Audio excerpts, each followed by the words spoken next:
कोई किसी से मतलब नहीं रखता। बगल वाला कौन है, किसी से मतलब, ये बढ़िया है, ज्यादातर गांव में होता है। अपने यहाँ ये अच्छा है कि जैसे आप अपने कमरे में गए, किसी से कोई मतलब नहीं है, उसे ऐसा ही जीवन रखना चाहिए। और उस पर ये ज्यादा जो व्यवहार मित्रता बढ़ाने वाला विषय, ये धाम में नहीं है। वृंदावन में ऐसा नहीं व्यवहार रखना चाहिए। आपके पड़ोस में कौन रख रहा है आपका परिचय नहीं होना चाहिए, कौन कौन रह रहा है आपकी जानकारी नहीं होनी चाहिए। नजर नीची की, अपने कुटिया में गए, अपने ठाकुर जी से मतलब, अपने भजन से मतलब। ना पड़ोसी को कुछ देना चाहिए ना लेना चाहिए, बात समझ लेना। जैसे आज उत्सव है, उनको हम बुलाते हैं, वो हमारे यहाँ, ये व्यवहार यहाँ नहीं है। बनवासी हो, ठाकुर को भोग लगाया, अगर आपको बांटना है तो बाहर निकलो, आधा किलोमीटर दूर ऐसी जगह बांटो जो तुम्हें राधे श्याम दोबारा ना बोले, फिर वो तुम्हें बुलाएगा, फिर वो बैठेगा, फिर प्रपंच की बातें होंगी, निंदा स्तुति की होंगी, फिर बड़ी संगोष्ठी होती है, पता चलता है। क्या फायदा ऐसे जीवन से। आप वनवासी हो, समय एकांत में दीजिए, अपनी कुटिया में बैठिए, नाम जप कीजिए, निकलिए, सत्संग सुनिए, ठाकुर दर्शन कीजिए, परिक्रमा कीजिए, फिर अपनी कुटिया में। ज्यादा व्यवहार में नहीं उतरना चाहिए, ये वनवास है, वृंदावनवास। सत्संग का सेवन, रजोगुण तमोगुण का त्याग, तो दुष्संग से आप बच जाएंगे। दुष्संग से बचने का मतलब है काम क्रोध मोह स्मृति भ्रंश बुद्धिनाश सर्वनाश कारणत्वात्, देवर्षि नारद जी कहते हैं। अगर दुष्संग का त्याग हो गया तो आप काम का, क्रोध का, मोह का, जो हमारी भगवत स्मृति का नाश कर देते हैं, जो हमारी बुद्धि का नाश कर देते हैं, जो हमारे सर्वनाश करने वाले हैं, इनका त्याग कर पाएंगे। कुसंग अगर हो गया तो इनका त्याग नहीं हो सकता, बहुत कठिन हो जाता है। भगवत संबंधी तत्वबोध होना या भगवत रहस्य लीला में प्रवेश पाना, जो अपनी इंद्रियों को भोगों में तृप्ति कराने की कोशिश कर रहे हैं, उनका चिंतन भोगों का ही होगा। तो कैसे तत्वबोध होगा, कैसे लीला में प्रवेश होगा, बस ध्यान देना है, कैसे हो पाएगा। क्योंकि जिस चित्त वृत्ति से भगवदाकार हमें वृत्ति करनी थी, वो तो हमने भोगों के चिंतन में लगा दी, भोग क्रियाओं में लगा दी। एक स्थिति होती है जब आपकी चित्त वृत्ति भगवदाकार हो गई है, तो व्यवहार में रहते हुए भी विषयान ग्रहणंत मुंचंत वा, खान पान उठना बैठना, सब बाहरी क्रियाएं हो रही हैं, अंतर से वो अपने आराध्य देव में सदैव स्थित रहता है। उसका परिचय आपको जब ऐसे महापुरुष का सानिध्य मिलेगा, तो आप विषय सेवन करते हुए भी निर्विषय रहेंगे। आपके अंदर विषयों की प्रियता नहीं रह जाएगी, आपके अंदर एक प्रबल वैराग्य, ऐसी धारणा बन जाएगी, कुछ नहीं, कोई भी तुम्हें प्रभावित नहीं कर सकता। यद्यपि खान पान हर्ष आदि की सब व्यवहारिक वृत्तियां हैं, पर उस महापुरुष का प्रभाव ऐसा होगा कि आपका हृदय निर्विकार हो जाएगा। और बहुत ही त्याग की सब बातें की जा रही, लेकिन हृदय भी सही है, तो संग से विषय रंग बढ़ जाएगा। ये देखा गया है। हृदय अगर निष्प्रिय है, जिसका हम संग कर रहे हैं, तो उसका परिणाम निष्प्रिय निकलेगा। व्यवहार में कुछ भी हो, निष्प्रियता ही आपकी बढ़ेगी, निर्विकारता बढ़ेगी, क्योंकि उसकी स्थिति का संग हो रहा है, उसका प्रभाव पड़ रहा है। तो सर्वनाश की जड़ है विषय चिंतन। ये बहुत बड़ी बात है। विषय चिंतन सर्वनाश की जड़ है। यहां विषय भोग नहीं कहा, क्योंकि चिंतन का परिणाम भोग है। पहले चिंतन होता है, साधक ध्यायतो विषयान् पुंसः संगस्तेषु उपजायते संगात् संजायते कामः कामात् क्रोधो विजायते क्रोधात् भवति सम्मोहः सम्मोहात् स्मृति विभ्रमः स्मृति भ्रंशात् बुद्धिनाशो बुद्धिनाशात् प्रणश्यति सर्वनाश। कैसे हुआ? ध्यायतो विषयान् पुंसः, विषयों का चिंतन। इसीलिए अनन्यश्चिन्तयन्तु माम भगवान आदेश करते हैं। विषय चिंतन न होने पाए, बिना चिंतन किए आपको कोई भी सुख नहीं मिल सकता। आप देख लीजिए, जगत के किसी भी भोग का सुख नहीं मिल सकता। चिंतन से ही आपको सुख की अनुभूति हो रही है। अगर आप चिंतन ना करें तो आपको कोई सुख नहीं मिलता। आप चिंतन उसका घसीट लिया गया। अगर सुख होता तो भोग में मिल जाता, नहीं मिला। क्यों? कि बोले चिंतन नहीं। किसी को किसी गाढ़ विषय के चिंतन में फंसा दे, फिर उसके सामने भोजन रख के खीर में नमक डाल दे, सब्जी में चीनी डाल दे और गाढ़ विषय में फंसा दे। तुम्हारा लड़का जो अकेला था वो ऐसा ऐसा दुर्घटना हो गई, वो अस्पताल में, अब जल्दी से भोजन पाओ और निर्णय बताओ।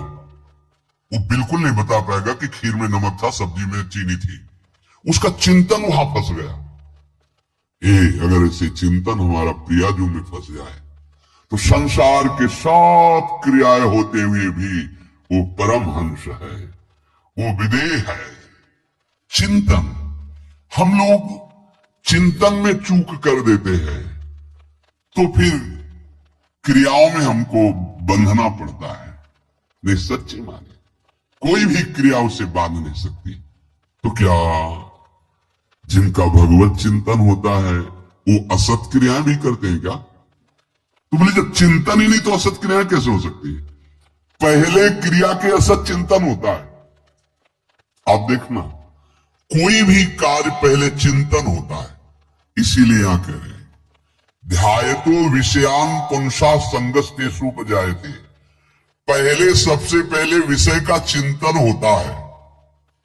अगर विषय का चिंतन ना होने पावे तो आपको कोई फंसा ही नहीं सकता। भोग, कोई भी भोग नहीं फंसा सकता।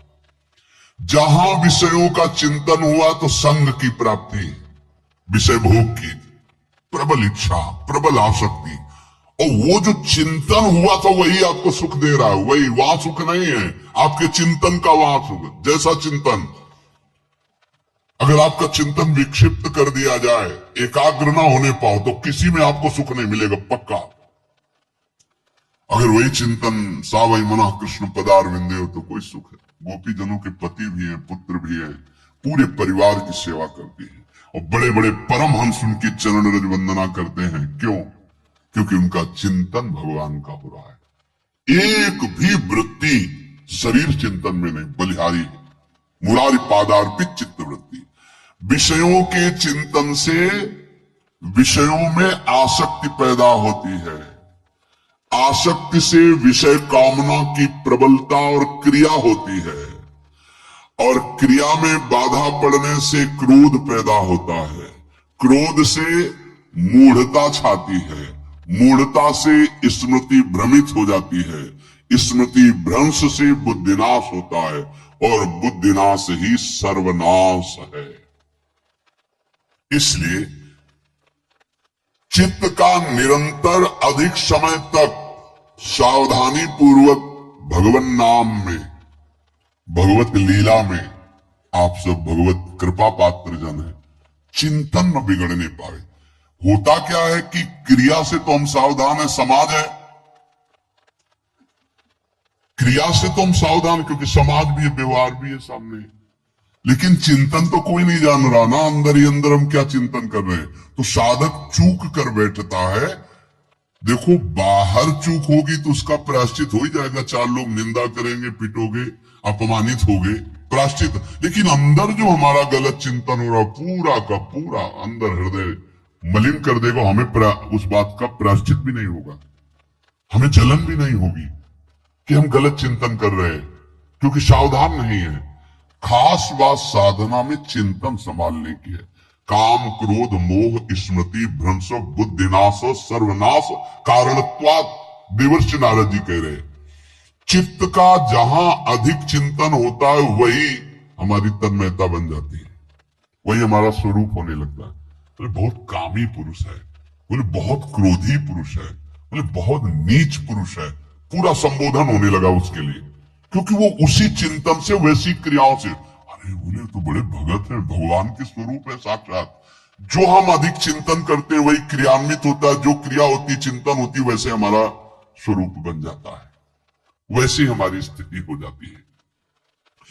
सांसारिक विषयों और विषयी पुरुषों का शरीर संग, वाणी संग, मन के द्वारा संग, ये आपके अंदर विषय चिंतन बढ़ा देगा, विषय क्रियाओं में लगा देगा। इसलिए बहुत सावधान। विषय में कोई ताकत नहीं है, विषयासक्ति दुर्गति कर देती है।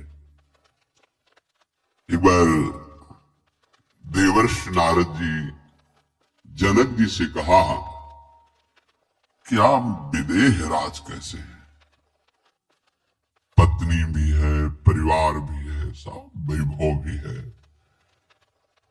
वो आप एक राजा होते हुए विदेह राज। उनका आज विश्राम कीजिए, कल सुबह चर्चा करेंगे। तो रात्रि में अपने शयन गृह में देवर्षि नारद जी को शयन कराया और अपनी अर्धांगिनी से कहा कि आप जाकर शयन कीजिए देवर्षि नारद जी के साथ, जो आज्ञा। अब वहां देवर्षि नारद जी के समीप जब नारद जी ने देखा कोई स्त्री, तो शकिल गए और शकिल गए। और आज्ञा जैसी हुई थी, जब दीवाल मिली तो दीवाल की तरफ मुंह करके लेटे रहे। अर्धरात्रि में उठी और चले गए। देवर्षि नारद जी सुबह गए और कहा कि ये क्या मजाक था आपका, यदि आपको ऐसा ही व्यवहार करना था तो आप हमसे कह देते तो हम बाहर जाकर शयन करते, आपने ऐसा क्यों किया, क्या हुआ महाराज? जब हम वहां शयन कर रहे थे, कुछ रात्रि व्यतीत होने पर आपकी अर्धांगिनी आई और लेट गई सैया पे। उनको पता नहीं कि एक देव ऋषि के साथ ऐसा व्यवहार नहीं कर। फिर क्या हुआ महाराज? फिर हम और खेलते गए, फिर दीवाल मिली तो उधर मुंह करके फिर सो गए। तो तुमने स्त्री को दीवाल नहीं समझा, दीवाल को दीवाल समझा। यही आप में और हम में फर्क है। आपके लिए जैसे दीवाल निश्चिंतता का कारण है, ऐसे ही हमारे लिए स्त्री होते हुए भी वो दीवाल की तरह ही है, किंचन मात्र विकार उत्पन्न नहीं कर सकती। यही अंतर है। इसी बात से हमको विदेह राज कहते हैं। ये स्थिति। अब कह दे स्त्री शरीर और दीवाल में क्या ज्ञान की विशेषता, वो जड़ है, चैतन्य नहीं। ये शरीर भी जड़ है, चैतन्य आत्म तत्व है। पंचभूतों से दीवाल बनी है। अग्नि तत्व से ईंट पकाई गई है, पृथ्वी तत्व तो है ही, पृथ्वी तत्व में जल मिलाकर उसको आकार दिया गया है, वायु तत्व ने उसे सुखाया, अग्नि तत्व ने पकाया है, और शब्द आकाश तत्व है। पांच भूतों से वो बना, पांच भूतों से बना है। सच्चा ज्ञान ये कि इसमें और दीवाल में कोई अंतर नहीं। चैतन्य घन आत्म तत्व के कारण ये चलता फिरता नजर आता है, और वो खड़ा स्थायी जड़ दिखाई दे रहा है। इसमें भी भगवान है, उसमें भी भगवान है, इसमें भी पंचभूत है, उसमें भी पंचभूत है। नरसिंह भगवान खंबे से प्रकट हुए थे, बस केवल अज्ञान के कारण जड़ चैतन्य का भेद है। तब समझ में आया। ये जो हमारे अंदर भोगों की आसक्ति है, यही कामना प्रकट करती है, यही पाप प्रकट करती है, यही हृदय को मलिन कर। इसलिए हम अपने चिंतन को संभालें। चित्त चोर के चरणारविंद का चिंतन करें, निरंतर नाम जप करें, भगवद आश्रित रहें। प्रभु अपने भक्तों की रक्षा करते हैं, जैसे माँ अपने बच्चे की करुण सदा तिनके रखवारी, जिम बालक राखे महतारी। राधा राधा राधा शेष जागे। श्री राधा वल्लभ लाल। याद रखना चाहिए, अच्छे और बुरे भावों की उत्पत्ति, ये 10 बातें प्रधान होती हैं। आपके अंदर अच्छे भाव आ रहे हैं या बुरे भाव आ रहे हैं, तो उनमें ये 10 बातें प्रधान हैं। पहला, स्थान। आप कहां बैठे हैं, कहां रह रहे हैं, किस जगह खड़े हैं, आपको स्थान देख करके ही बर्ताव में उतरना है। जैसे मंदिरालय है, आप वहां खड़े होंगे तो तमोगुण अपने आप बढ़ने लगेगा, आसुरी प्रवृत्ति बढ़ने लगेगी। ऐसे ऐसे जिस स्थान पर खड़े होने से, देखने से, बात करने से हमारी वृत्ति बिगड़ रही, उस स्थान का तत्काल त्याग कर देना चाहिए, वहां से हट जाना चाहिए। पहला है स्थान, जैसे सत्संग, यमुना जी का एकांतिक पावन तट, किसी लता के नीचे, किसी संत भगवान के सानिध्य में। अब हमारा ये स्थान भजन वृत्ति बढ़ाएगा। उस व्यक्ति का घर जिसके पास जाने से वासनाएं बढ़ रही, उस स्थान में जहां दृश्य देखने से हमारे अंदर गंदी बातें आ रही। पहला है स्थान। दूसरा है अन्न। बहुत बड़ा प्रभाव अन्न का होता है। अगर अधर्म के द्वारा कमाया हुआ अन्न है तो बुद्धि अधर्म में ही लगेगी। यदि भोजन पकाते समय, रसोई रांधते समय आप विकारात्मक चिंतन कर रहे हैं तो कोई भी प्रसाद पाए उसके अंदर विकार जागृत हो जाएगा। अन्न का बहुत बड़ा प्रभाव पड़ता है। एक बार पूज्यपाद उड़िया बाबा जी महाराज अपने परिकर के साथ भ्रमण में थे तो किसी बड़े धनी मानी ने निमंत्रण दिया, महाराज आज यहीं रुको। तो बाबा ने कहा हम लोग गांव के अंदर नहीं रुकते। तो बाहर कोई वृक्षों का समुदाय, जंगल जैसा, तो उसमें वहां रुके, पर भोजन उनकी तरफ से। भोजन सबने पाया। जब सुबह हुआ तो महात्मा जन, साधक जन एक दूसरे की तरफ देखे और बोले आज तो हमको बड़ा दोष हुआ, गंदा स्वप्न आया और हमारा संयम बिगड़ गया। बोले ये तो हमको भी हुआ, जितने थे सबको हुआ। उड़िया बाबा के समीप गए। बाबा ने कहा अच्छा ऐसा हुआ, ये तो अन्न दोष है, बुलाओ सन्न पवाने वाले को, फिर चलेंगे। बुलाया और बाबा ने कहा बिल्कुल सत्य बोलना, नहीं तो आप जानते हो इतने महात्माओं के संयम को आपने भ्रष्ट कर दिया, सत्य बोलना क्या बात थी। तो उनका महाराज संतान नहीं हो रही थी, सुना था आप बहुत सिद्ध महापुरुष है तो आपके परिकर को इसीलिए पवाया। अंदर काम भाव था कि हमारी कामना थी कि संतान उत्पन्न हो, वैसे चिंतन करते हुए बनाया ऐसे। बोले सबका संयम नष्ट कर दिया। होश में, नरक जाने वाली बात मत सोचो। अरे संतों को पवाओ जैसे अपने पुत्र को पवाते हैं, ऐसी भावना करनी चाहिए। आज हो भाग्य तो परिणाम खुद मंगल में निकलेगा। काम भाव से युक्त होकर क्यों बनाया, सब संतों के अंदर विकार पैदा कर दिया। अन्न का प्रभाव पड़ता है। हम जैसा अन्न पाते हैं वैसा। कई बार सुनाया है, सिद्ध महापुरुष पूज्य प्रातः स्मरण श्री बलराम दास जी महाराज झाड़ू मंडल के, यमुना की पावन तट पर ही है, रास मंडल के पास ही, वो अपने एक लता के नीचे बैठे हुए भगवत चिंतन कर रहे थे। अचानक यमुना जिस नजदीक है तो कोई माई स्नान किए हुए निकली तो नेत्रों ने देखा और विकार उत्पन्न हो गया। वयोवृद्ध सिद्ध महापुरुष, उन्होंने कहा अब तो इस शरीर को नष्ट कर दूंगा। शिष्यों ने कहा महाराज ऐसा क्यों? बोले किसी माता के शरीर को देखकर हमारे अंदर विकार क्यों आ गया? ऐसा नहीं, आज तक कभी नहीं हुआ, ऐसा क्यों हुआ?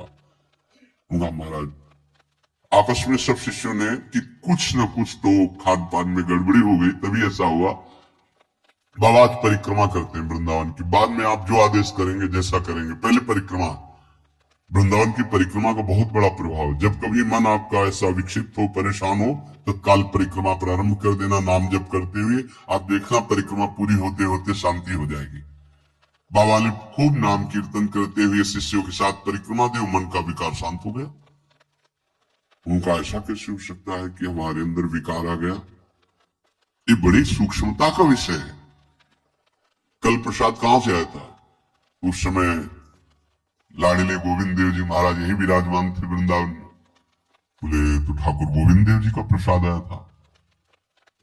लकुट उठाई, है वो तो भगवत स्वरूप।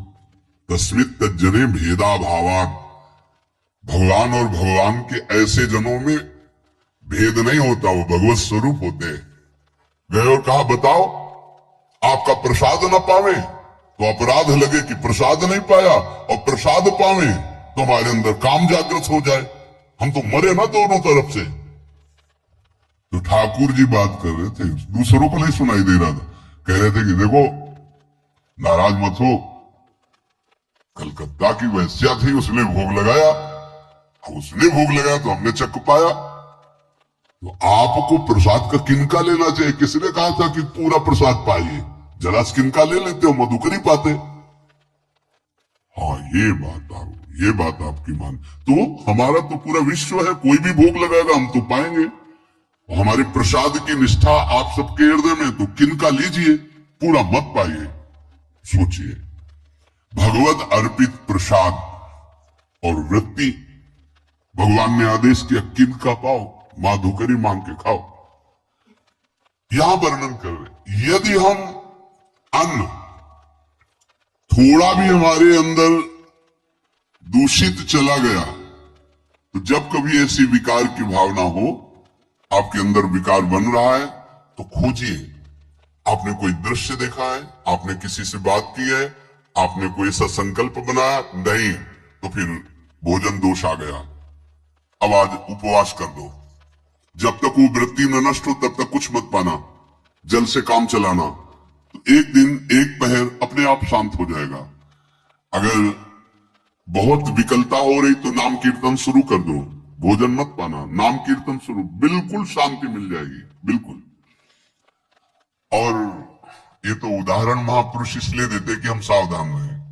हमारे अच्छे भाव या बुरे भाव में ये 10 बातें बहुत प्रभाव डालती। पहला स्थान, दूसरा अन्न, और तीसरा जल। पानी भी बहुत संभाल के, नहीं आजकल तो देखो प्राय ऐसे दांत से प्लास्टिक नोचेंगे, ऐसे पानी पिएंगे, कब भरी गई, कहां भरी गई, कैसा पानी, बड़ा देखो कैसा हमारे भजन साधन के लिए विक्षेप पैदा होता चला जा रहा है। पहले सुंदर सरोवरों का जल, मतलब 15 वर्ष तो गंगा जल ही केवल पिया है, जो आकाशवृत्ति से मिला नहीं, गंगा जल ही पिया है। कुआं का जल, फिर आया हैंडपैप का जल, अपवित्र होने लगा। हैंडपैप में जो वाशर, अगर वो कहीं चमड़े का पड़ा हुआ है तो अपवित्र जल हो गया। अब हैंडपैप का भी अंतर ध्यान स्वरूप हो गया, अब तो नहीं दिखाई देता। अब रह गया है मोटर से निकले और फिल्टर में जाए, वो मशीन जो फिल्टर करती पानी को, आरओ, उससे। अब वो जिनके पास है तो है, नहीं तो परिक्रमा लगाया हो, आपको पानी पीने को नहीं मिलेगा। देखो कैसा समय आ गया। भोजन, पहले कोई दगाबाजी भोजन में तो नहीं करता था। गांव में जब जिसके यहां दूध बेचा जाता था ना, उसको बहुत लघु दृष्टि से देखा है, गाय माए एक बराबर होती है, ये दूध बेचता है। 10-5 किलो मठा तो आप ऐसे मांग के ले सकते थे, अगर अड़ोस पड़ोस में वो मठा मिल जाएगा। जब कोई उत्सव होता, फ्री दूध 100-200 500 किलो पूरे गांव के सब दे देते, कोई ऐसे बेचता था। अब दूध नहीं, जब बूढ़े लोग बैठते थे कहते थे पानी बिकेगा आगे चल के। आज पानी बिक रहा है, नहीं बिक रहा, पानी बिक रहा है। हमें लगता है सब कोई पैसे से ही पानी है, वो बोतलें नीली नीली नहीं, इतनी बड़ी बड़ी बिकती, उन्हीं से पानी पिया जा रहा है। आगे और समय जल का प्रभाव पड़ता है। जैसे हम गंगा जल पीते थे, सही कहते हैं, कई दिन जब भोजन नहीं मिलता तो पूरी पौष्टिकता गंगा जल से मिलती थी। गंगा माता के जल से ऐसा लगता था मानो हम परम पावन अमृत पान कर रहे, सारी पौष्टिकता मिलती थी। कुएं का जल अपने आप में पौष्टिकता से युक्त होता है, जो हमें चाहिए। आज देखो जल की समस्या हो गई, पवित्र जल पीने के लिए हम तरस रहे। कहां है जल, और कैसे मिलेगा जल? या तो आप पैसे वाले हो तो आप खरीद करके पीजिए, नहीं तो अब वो जल नहीं रह गया कि कुएं से निकाला पी लिया या सरोवर से पी लिया, या कैसा दुर्भाग्य है। जल का बहुत बड़ा योग है साधना में। जैसे स्थान का तो परम पावन वृंदावन धाम, अन्न का तो अब हम भगवत प्रसाद पाते हैं, तो जल का बहुत बड़ा योग है। आज दूषित होता चला जा रहा है, क्योंकि अब हाथ की बात नहीं रह गई है कि आप सुंदर कुआं से जल ले या सरोवर से जल ले या आप नदी से जल ले। स्वामी जी के लिए लिखा हुआ है कि रोज यमुना स्नान और रोज यमुना जल ही पान। हमारे वृंदावन के समस्त भगवत स्वरूपों का स्नान यमुना जल से ही होता था, हो रहा है और होता ही रहेगा। बिहारी जी के लिए आज भी कलश में भरकर यमुना जल ही जाता है। तो वो कपड़ा से ऐसे ढक के जब हम 2 बजे परिक्रमा देते थे तो एक महाभागवत है, वो किसी को छूते नहीं, दूर से कहते छूना मत, बिहारी जी के लिए जल जा रहा है, स्नान के लिए बिहारी जी का। फिर चौथा है आपका परिकर, जहां पर रह रहे हैं वो समुदाय, चाहे परिवार हो या आप समुदाय, वो कैसा है, रजोगुणी है, तमोगुणी है, सतोगुणी है या त्रिगुणातीत भागवतिक है, उसका प्रभाव पड़ेगा। पांचवा है आपका पड़ोस, आसपास वाले घर, जैसा है वैसा प्रभाव पड़ेगा आपके ऊपर। पड़ोस निंदनीय है तो बंधन से युक्त होना पड़ेगा। लंका के पड़ोस में रहने के कारण अगाध महिमा वाले समुद्र को बांध दिया गया, रघुनाथ जी ने पुल बांधा और दंड देने के लिए तैयार हो गए थे सरकार, अग्निबाण संधान कर लिया था, पड़ोस के कारण ही तो ना, पड़ोसी रावण था, इसीलिए आस पड़ोस का बड़ा प्रभाव पड़ता है। फिर अगला है दृश्य, इस पे बहुत सावधानी की जरूरत है। ये मोबाइल भगवान चल गए हैं, बहुत विस्तार से चल गए हैं, अब कोई छोटा मोबाइल रखना नहीं चाहता, सब वो स्क्रीन वाला रखना चाहते, टच मोबाइल। दृश्य से बचो, बच्चों, जवानों, बूढ़ों, सबकी वृत्ति जो माया आकर्षित करती, जो दृश्य हम देखने के लिए अंदर से उल्लसित है, वो मोबाइल में सब है, चाहे भागवतिक और चाहे सांसारिक। तो भाई देख लो, गुण दोष में संसार है, अगर आप दोष ग्रहण करना चाहते तो दोष ले लो, गुण तो गुण।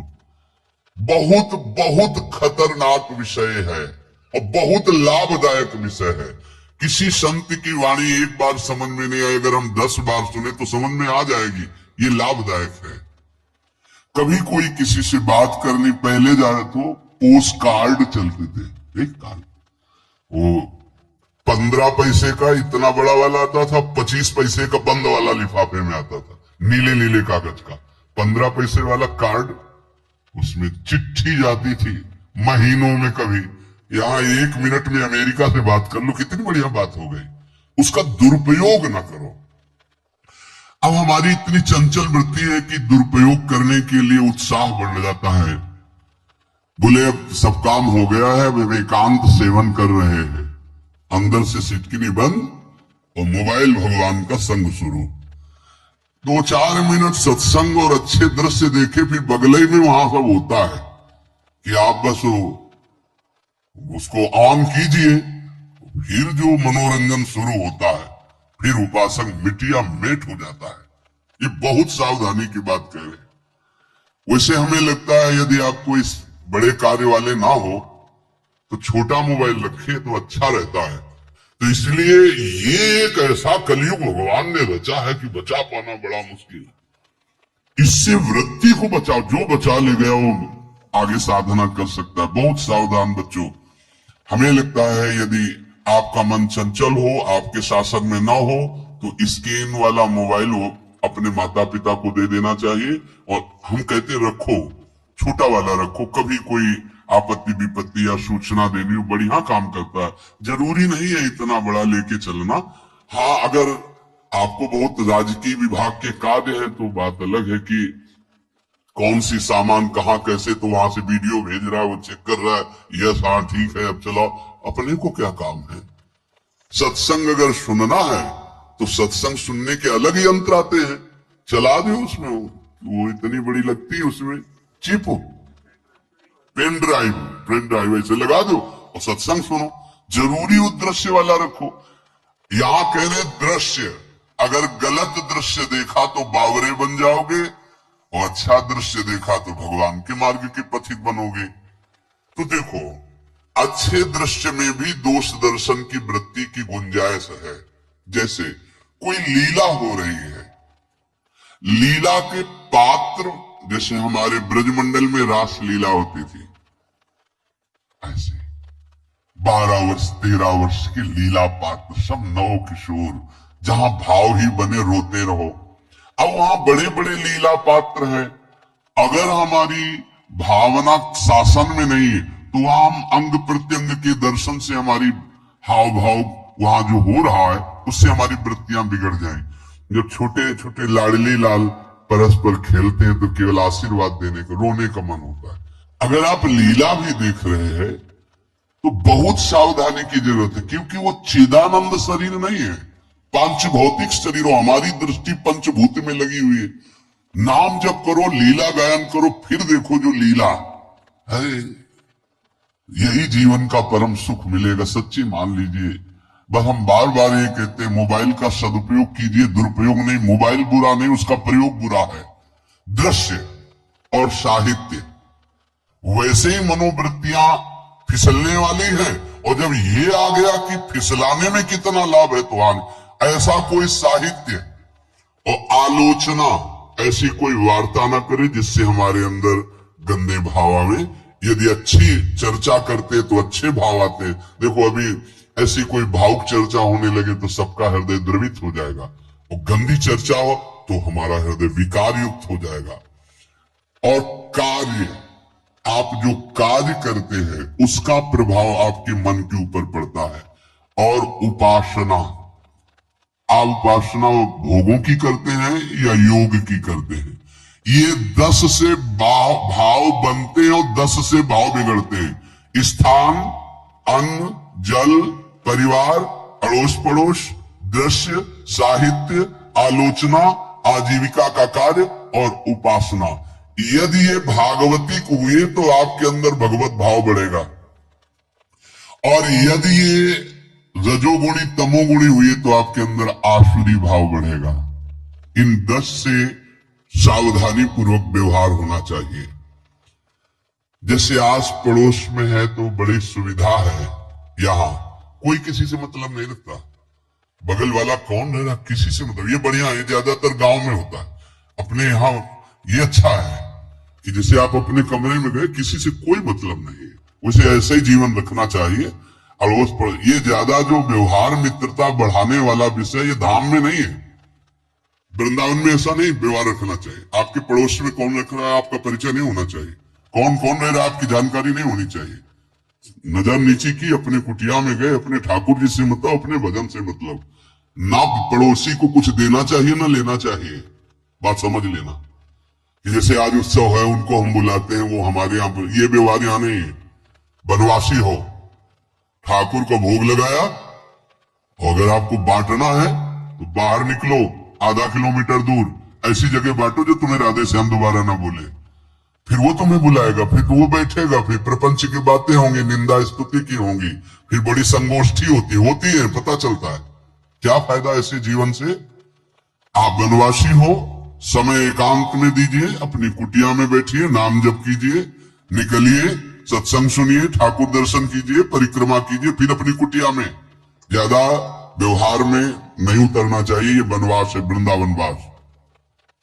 सत्संग का सेवन, रजोगुण तमोगुण का त्याग, तो दुष्संग से आप बच जाएंगे।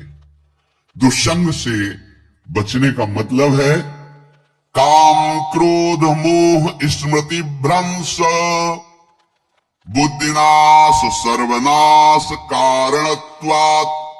देवर्षि नारद जी कहते हैं, अगर दुष्संग का त्याग हो गया तो आप काम का, क्रोध का, मोह का, जो हमारी भगवत स्मृति का नाश कर देते हैं, जो हमारी बुद्धि का नाश कर देते हैं, जो हमारे सर्वनाश करने वाले हैं, इनका त्याग कर पाएंगे। कुसंग अगर हो गया तो इनका त्याग नहीं हो सकता, बहुत कठिन हो जाता है। भगवत संबंधी तत्वबोध होना या भगवत रहस्य लीला में प्रवेश पाना, जो अपनी इंद्रियों को भोगों में तृप्ति कराने की कोशिश कर रहे हैं, उनका चिंतन भोगों का ही होगा। तो कैसे तत्वबोध होगा, कैसे लीला में प्रवेश होगा, बस ध्यान देना। कैसे हो पाएगा, क्योंकि जिस चित्त वृत्ति से भगवदाकार हमें वृत्ति करनी थी वो तो हमने भोगों के चिंतन में लगा दी, भोग क्रियाओं में लगा दी। एक स्थिति होती है जब आपकी चित्त वृत्ति भगवदाकार हो गई है तो व्यवहार में रहते हुए भी विषयान ग्रहणंत मुंचंत वा, खान पान उठना बैठना सब बाहरी क्रियाएं हो रही, अंतर से वो अपने आराध्य देव में सदैव स्थित रहता है। उसका परिचय आपको जब ऐसे महापुरुष का सानिध्य मिलेगा तो आप विषय सेवन करते हुए भी